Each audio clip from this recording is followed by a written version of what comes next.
Hello Internet, welcome to the channel. My name's Frankie and in today's video we're building a habitat for the African wild dog or painted wolves.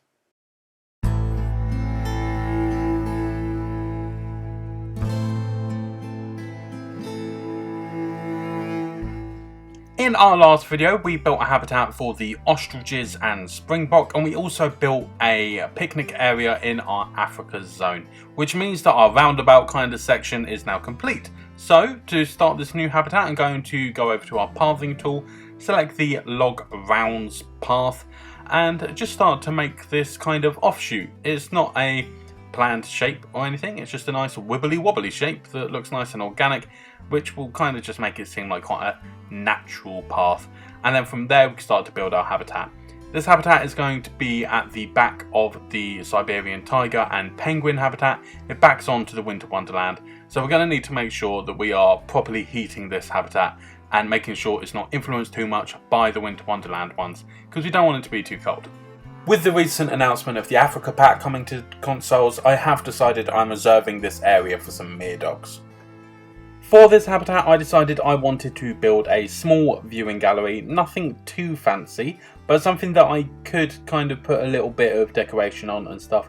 We're going to start really simple by just kind of making a small box out of mud walls. We can then build that up with various log pieces and pillars and like kind of planks and stuff to build it out a little bit, make sure it's got a nice angled roof, which will then be thatch roof, and just kind of blend it into this African theme using various decorations and stuff, using African pillars and the hanging decorations right at the front and whatnot.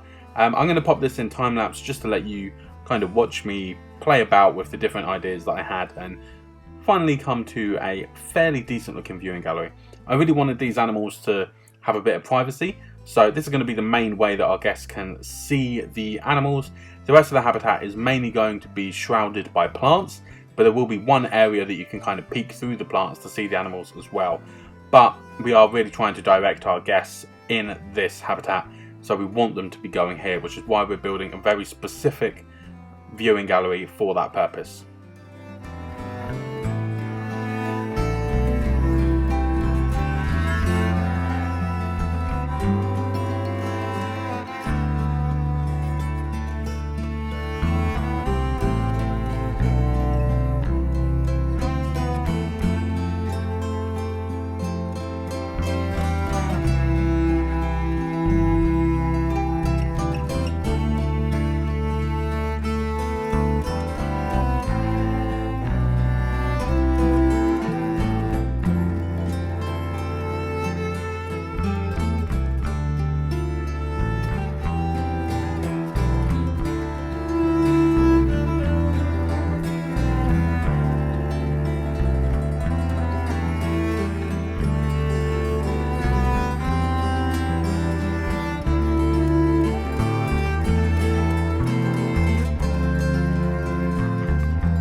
With the viewing gallery in place, I made sure that it was linked to the path, and unfortunately I couldn't get it to look the nicest. I really played about for quite a while trying to get the path to work, but what I settled on was this really quite squared off area that links quite smoothly to the rest of the pathing, but there's just something about it that doesn't look that nice. So what I'm going to do is I'm going to mask the edges using the African fence from the theme, the African theme. This is African fence 1. And I'm just going to go along the edge of the path just to decorate it a little bit and blend it into the surrounding theme. And even though this is just being used to kind of smooth out this area right next to the viewing gallery, I do then decide to kind of do it all the way around this area of this particular habitat.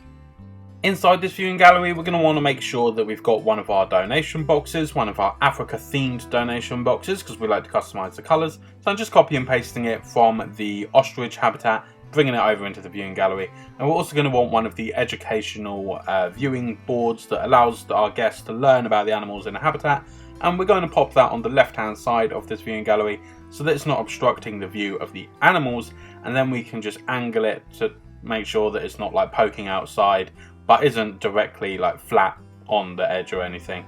Want it to be at a kind of nice angle. Makes it easy to read that way as well for our guests. For this habitat, I wanted to make a custom barrier. It's been a while since I've done this properly, so we're going to start completely from scratch. And what I'm going to do is I'm going to go to the chain link fence pieces, the 4x4 one. It's really big and quite nice. I'm going to use this as the main part of my barrier. Then I was kind of looking through different materials and stuff to figure out what I could use for the fence post. And what I landed on was actually a lamppost, I believe from the New World theme. It has sections at the top that point off at a really nice angle, both front and back. If I turn this lamppost off, I think it will look really nice as a fence post. Then I can use some rectangular bars, some really long metal bars, just the 4-meter ones, and line the top to make sure that no animals could climb out. And it really blends into this lamppost quite nicely. You don't really realise that that's what it is, especially if you sink the concrete base below the ground. Making it invisible, it just appears as a metal beam. Once I'm happy with the design of this fence, what I can do is highlight all the items and then group them together. This means that I can then copy and paste it at will, which is exactly what we're going to do.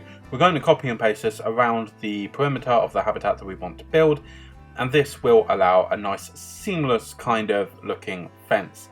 There is a little bit of overlap with the beams at the top of the fence, but I'm going to choose to ignore this in this instance, and that's mainly because I built it from 4-meter pieces.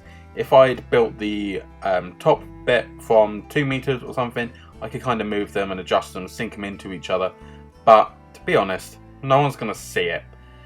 You guys will see it, but when I'm playing the game, I'm not going to notice, so I'm just going to leave it for now. In front of the viewing gallery, I just need to make sure that the posts at the very top of this fence are extended across so that they don't appear to be floating and they link up to the rest of the fence. To do this, I need to select the group and then edit the group. That way I can highlight individual pieces.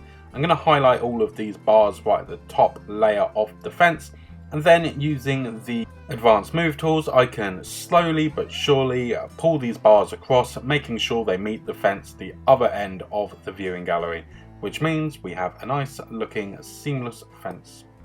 Of course, if we want these fences to register as an actual barrier, we need to run a null barrier around the habitat, and this will allow us to add a gate as well.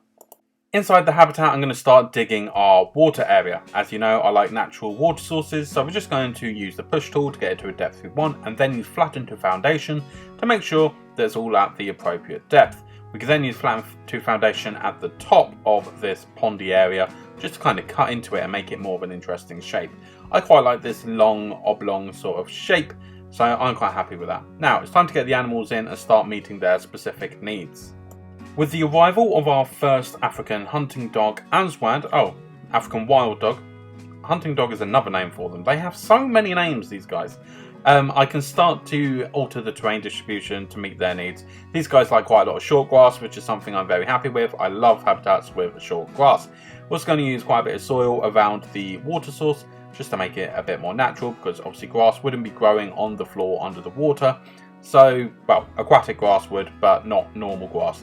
So I'm going to surround it with dry, light soil on the surface, and then the heavy soil at the bottom, because then it appears a bit more wet because it's a darker colour. Now, when I was looking through the enrichment items for these guys, or the bedding options, the African wild dog does not have a burrow. Instead, they need a hard shelter like most animals, which is normally just like a log kind of shelter. However, I know for a fact that these animals live in dens. They raise their pups underground, keeping them nice and safe. They have quite big families and they're very protective of these dens they make. So that's exactly what I wanted to do. I wanted to dig a hole in the ground, and then I can use flatten to foundation to make a kind of a cave under the surface. And I make it an appropriate size, fill it with hay, and then we have a nice den for these animals to sleep in. As long as there is something overhead, it will class as a hard shelter. So having this cave underground means that we do have hard shelter for our animals, and it more closely mimics what they would be doing in the wild.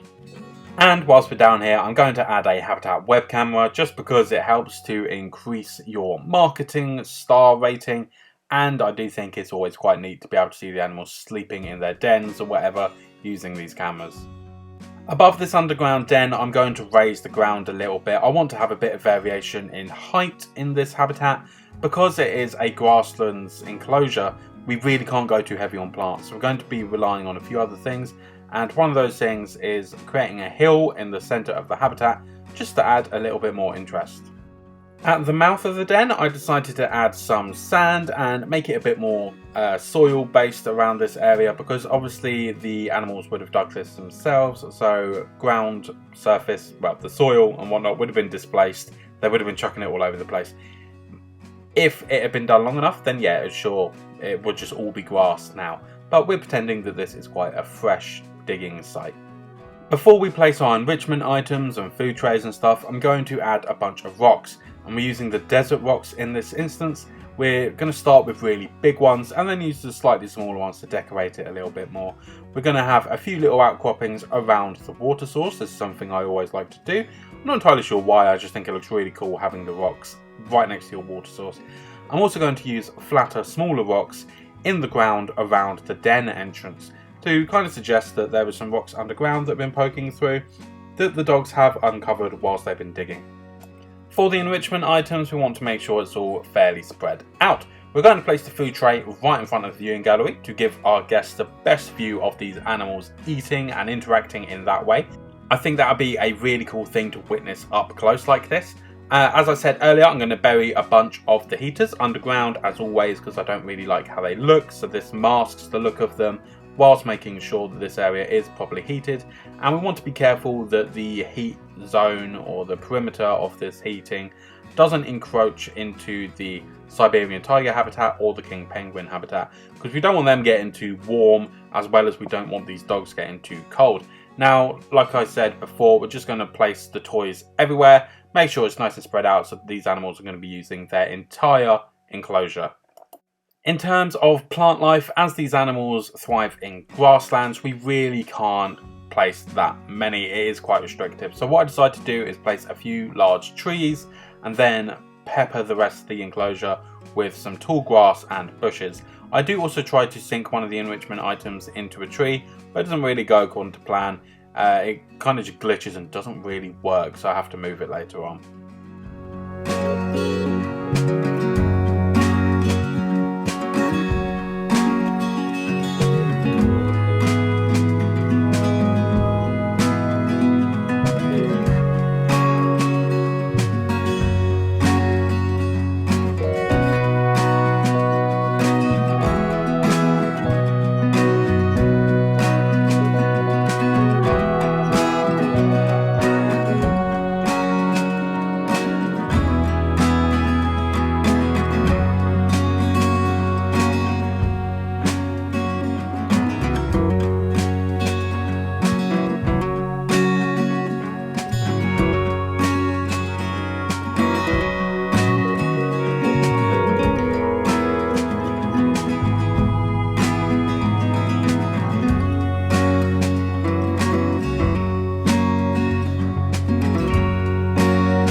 And just when I thought I was done with this habitat, I realised the viewing gallery had no glass in it, so the animals could quite easily just jump out and start attacking guests. So that's something we need to fix. To do that, I'm just going to use some large pieces of glass and place them inside this viewing gallery, making sure that there is a glass barrier, meaning the animals can't quite jump out and savage our guests. At the front of the habitat, I decided to place a bunch of plants to try and fill in the gap between the path and the actual habitat fence.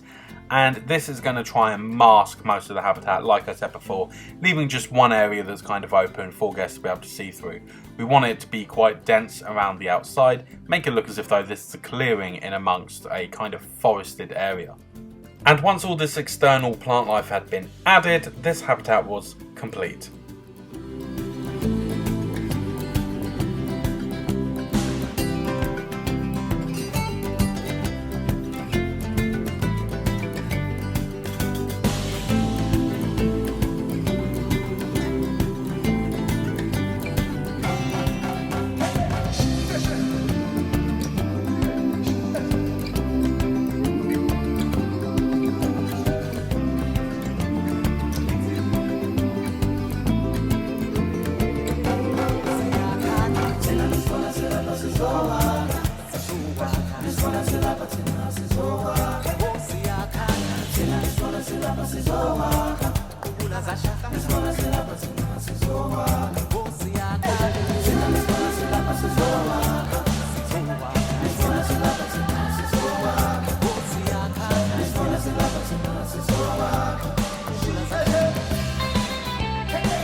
Thank you so much for having watched this video. If you liked it, please consider giving it a thumbs up and subscribing to the channel to see more videos like this appearing in your subscription feed.